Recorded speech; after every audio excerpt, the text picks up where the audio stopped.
अस्सलाम वालेकुम स्टूडेंट्स, उम्मीद है कि आप सारे ठीक होंगे जी। इट्स मोहम्मद रिजवान हैदर। आज का हमारा लेक्चर है जी चैप्टर 4 सेकेंड ईयर में से कि अगर दो लाइनें परपेंडिकुलर हों तो ये रिलेशन उनमें मिलता है। तो आज हमारा काम एक तो ये समझना है कि अगर दोनों लाइनें परपेंडिकुलर हों तो उनकी स्लोप्स कैसी होंगी, और सेकंड थिंग कि उनकी स्लोप्स का प्रोडक्ट जो है वो -1 के इक्वल होता है कि नहीं होता। बिल्कुल इससे प्रीवियस लेक्चर में हमने ये सीखा था कि अगर दोनों लाइनें पैरेलल हों, if two lines are parallel then slopes are equal, दोनों की स्लोप्स इक्वल होती हैं। और यहाँ पे हमने सीखना है if two lines are perpendicular and defined then the product of their slope must be equal to -1। ये समझने से पहले लेट कर लें, let L1 and L2 are two perpendicular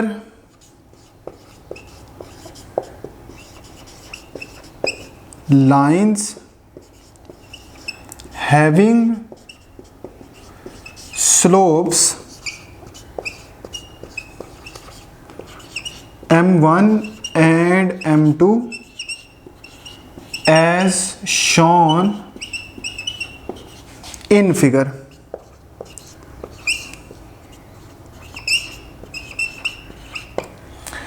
late कर लें कि आपके पास दो लाइंस हैं L1 और L2, दोनों आपस में परपेंडिकुलर हैं और उनकी स्लोप है M1 और M2। और ये मैंने सारा काम क्योंकि प्रूफ करना है, हम लोगों ने बेसिकली ये इस फार्मूले को समझना है कि ये फार्मूला कैसे ड्राइव हुआ है। तो इसके लिए आप लोगों को इसके साथ साथ दो रिजल्ट याद होनी चाहिए प्रीवियस लेक्चर में। अगर किसी को ये रिजल्ट का नहीं पता तो वो मेरी ओल्ड वीडियोस देख ले चैप्टर 4 की, तो उसको पता चल जाएगा। आप ये बात याद रखें कि मैंने दोनों लाइंस बनानी है तो मैंने इसको परफेक्ट कोऑर्डिनेट सिस्टम में बनानी है, जो XY कोऑर्डिनेट सिस्टम है। जैसे लेट्स सी कि मेरे पास एक X और Y एक्सिस का सिस्टम है।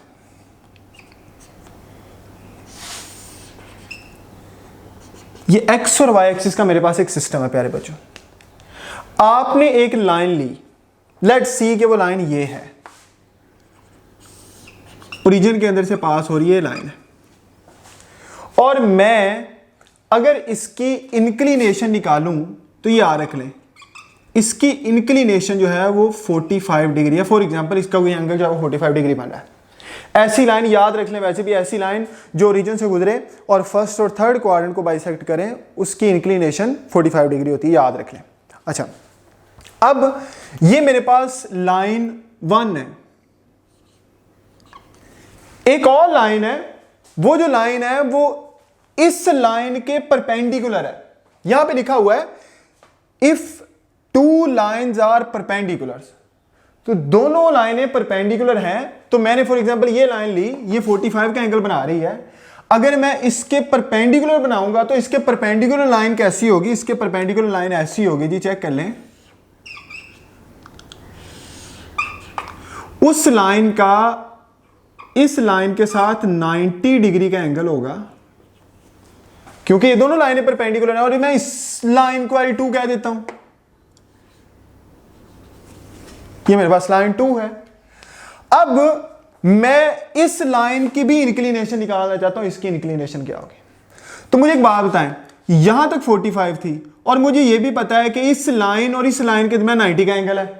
तो मैं अगर यहां से जाना चाहूंगा उस लाइन के ऊपर तो ये कितना एंगल होगा, इंक्लिनेशन क्या होती है, हमने डिटेल लेक्चर दिए हुए हैं। इंक्लिनेशन प्यारे बच्चों positive side of x axis से एंटी क्लॉकवाइज मेजर करके एक एंगल होता है जो आपने निकालना होता है, और इंक्लिनेशन हेल्प करती है स्लोप निकालने के लिए। तो मैं यहां से देखूं तो इतना 45 है और ये दोनों लाइन के में 90 है, तो 90 में 45 जमा करूं तो ये टोटल मेरे पास कितना बनेगा, ये टोटल बन जाएगा 135 डिग्री। तो चेक कर लें। अब आप लोगों ने ये सीखा हुआ है, आप लोगों ने ये सीखा है कि अगर आप स्लोप निकालें, या आप लोगों ने सीखा हुआ है कि स्लोप निकालने का एक फार्मूला होता है, इफ 2 पॉइंट्स आर गिवन, तो ये फार्मूला लगा दें, y2 minus y1 over x2 minus x1। और दूसरा फार्मूला होता है स्लोप निकालने के लिए कि आप क्या करें, इंक्लिनेशन लें और इंक्लिनेशन का tan ले लें। यहां पे ये जो अल्फा है ये इंक्लिनेशन है, स्पेशल एंगल है, इसको कहते हैं इंक्लिनेशन। हमने इसकी डिटेल पढ़ी हुई है। तो मैं आपको स्लोप निकालना बताना चाहता हूं इस वे से। इस वे से भी आप निकाल सकते हैं, आपने अभी निकाल लेना, मैंने अभी बता देना है। आप वीडियो को लास्ट तक देखें, आपको दोनों कैसे समझ आ जाएगा। अब मैं चाहता हूं कि मैं लाइन 1 की स्लोप निकालूं, तो मैं अब लिख रहा हूं जी स्लोप ऑफ लाइन 1। लाइन 1 की स्लोप है, इसको हम कहेंगे m1। और ये क्या होगी, तो ये लाइन 1 कितना एंगल बना रही है 45। इस 45 का मैं tan ले लूं, इंक्लिनेशन का tan लेने से आप लोगों के पास स्लोप निकल आती है। तो tan 45 पे 1 होता है। अब मैं इसी तरीके से चाहता हूं कि मैं स्लोप ऑफ लाइन 2 निकालूं। स्लोप ऑफ लाइन 2 निकालूं। मैं जब लाइन 2 की स्लोप निकालूंगा, मैं जिसको m2 कहता हूं, तो मुझे दूसरी लाइन का इंक्लिनेशन कितना है, दूसरी लाइन का इंक्लिनेशन 135 है। तो मुझे 135 का tan लेना पड़ेगा। और जब मैं tan 135 लूंगा तो आपके पास आंसर आएगा -1। यू हैव कैलकुलेटर, आप इसको 90 + 45 में तोड़ के अलाइड एंगल भी लगा सकते हैं। तो 90 है, 90 ऑड मल्टीपल है, 90 × 1 लिखा है, ऑड में फंक्शन चेंज हो जाता है, tan कोड में चेंज हो जाएगा, और cot 45 पे 1 होता है। सेकंड क्वाड्रेंट में होने की वजह से -1 हो जाएगा या माइनस हो जाएगा, या आप कैलकुलेटर से भी निकाल लेंगे। अब आप दोनों की स्लोप निकाल चुके हैं। नाउ अब मैं इनको मल्टीप्लाई करूं तो एक मेरे पास है 1 और एक मेरे पास है -1, और इन दोनों को मल्टीप्लाई करने से आंसर क्या आ रहा है, -1 आ रहा है। Can check it.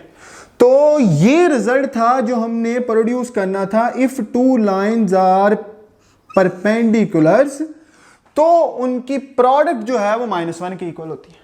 अब प्यारे बच्चों, एक मैंने इसमें बहुत ही इंपॉर्टेंट कॉन्सेप्ट समझाना है आप लोगों को, तो ध्यान से देखें। वो इंपॉर्टेंट कॉन्सेप्ट क्या है, शाबाश। अगर मैं, आप जैसे मर्जी देखें, जो भी आपने पहली लाइन लेनी है ना, जैसे मैंने पहली लाइन ली थी, जब भी आपने पहली लाइन लेनी है यकीनन उसकी कोई इंक्लिनेशन होगी। ये इंक्लिनेशन लाजमी रखता होगा, पक्की बात है। और याद रखें कि इसकी इंक्लिनेशन 0 से ज्यादा होगी, 0 नहीं होगी। ये इंपॉर्टेंट चीज है। जो आपने पहली लाइन लेनी है, जिसके परपेंडिकुलर आपने दूसरी लाइन लेनी है, तो वो जो पहली लाइन है उसकी इंक्लिनेशन की कोई वैल्यू होनी चाहिए, वो 0 नहीं होना चाहिए। जैसे मतलब क्या, फॉर एग्जांपल मैं कह देता हूं कि मेरे पास एक्स और वाई एक्सिस का सिस्टम है। ध्यान से देखें,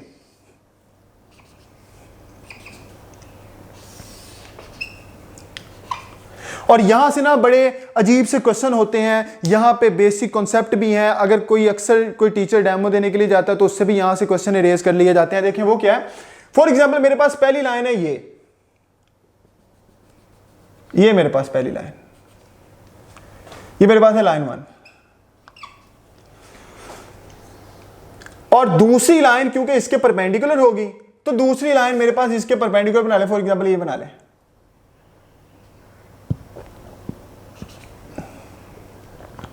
ये ले। अब मैं इसको लाइन 2 कह देता हूं।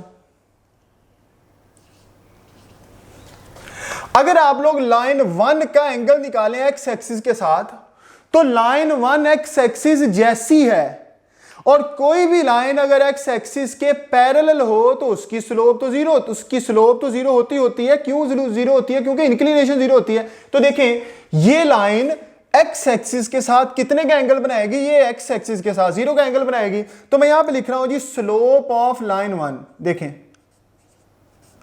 स्लोप ऑफ लाइन 1, लाइन 1 की स्लोप क्या होगी? तो लाइन 1 की स्लोप को मैं कह देता हूं m1, और ये लाइन देखें, ये लाइन एक्स एक्सिस के साथ 0 का एंगल बना रही है, तो इंक्लिनेशन 0 आ गई, और 0 का आप लोगों ने tan ले लेना है। तो ये आंसर आ गया जी 0। अब दूसरी तरफ चले, मैं निकालता हूं स्लोप ऑफ लाइन 2।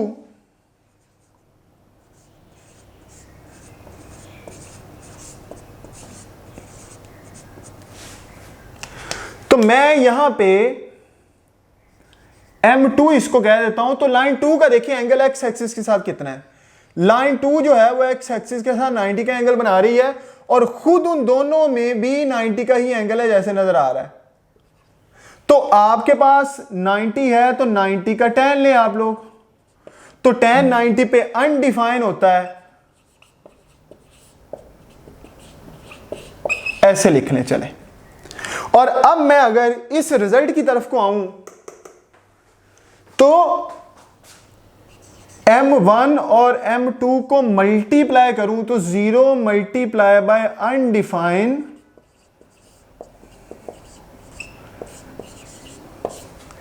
ये जनाब देखिए क्या हो रहा है, ये तो इनडिटर्मिनेट फॉर्म आ गई।